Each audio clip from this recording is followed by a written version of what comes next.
प्यार मोहब्बत दुनिया के दुश्मन प्यार मोहब्बत। प्रेम कहानी सुनो रे, प्रेम कहानी सुनो रे, प्रेम कहानी कहत सोचत है आवे, कहत सोचत आवे अखियों से पानी। प्रेम कहानी सुनो रे, प्रेम कहानी सुनो रे, प्रेम कहानी। प्यार मोहब्बत दुनिया के दुश्मन प्यार मोहब्बत, प्यार मोहब्बत दुनिया के दुश्मन प्यार मोहब्बत, प्यार मोहब्बत दुनिया के दुश्मन प्यार मोहब्बत, प्यार मोहब्बत दुनिया के दुश्मन प्यार मोहब्बत। जालिम दुनिया ही कितना सतैले, सच्चा प्यारे आके घुटा नट कोइले, सच्चा प्यारे आके घुटा नट कोइले। जालिम दुनिया ही कितना सतैले, सच्चा प्यारे आके घुटा नट कोइले। सुनील की आरती ससुरा सारा जिंदगी ही विधवा बिताई है, कल युग में अमर रहे, कल युग में अमर रहे बन के कहानी। प्रेम कहानी सुनो रे, प्रेम कहानी सुनो रे, प्रेम कहानी।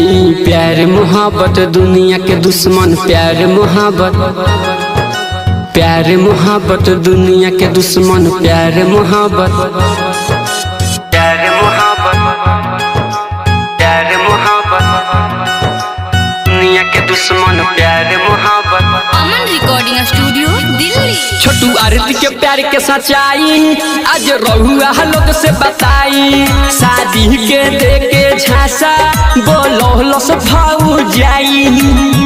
बाप भाई जी जाओ कर, बाप भाई जी जाओ कर छीन लो जिंदगानी।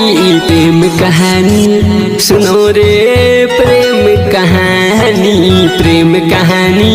सुनो रे, प्रेम कहानी।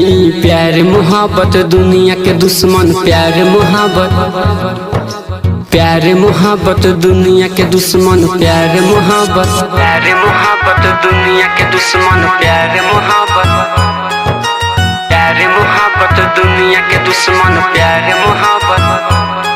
आरपी सोहना संवरिया गीतकार जब पढ़ले हैं अखबार, फिर रंझा से भी बढ़ के बाकी कल युग के ही प्यार।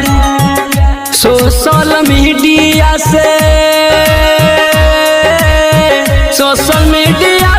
ओढ़े से बतिया के जानी।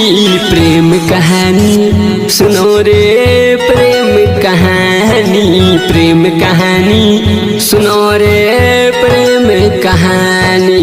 प्यार मोहब्बत दुनिया के दुश्मन प्यार मोहब्बत, प्यार मोहब्बत दुनिया के दुश्मन प्यार मोहब्बत।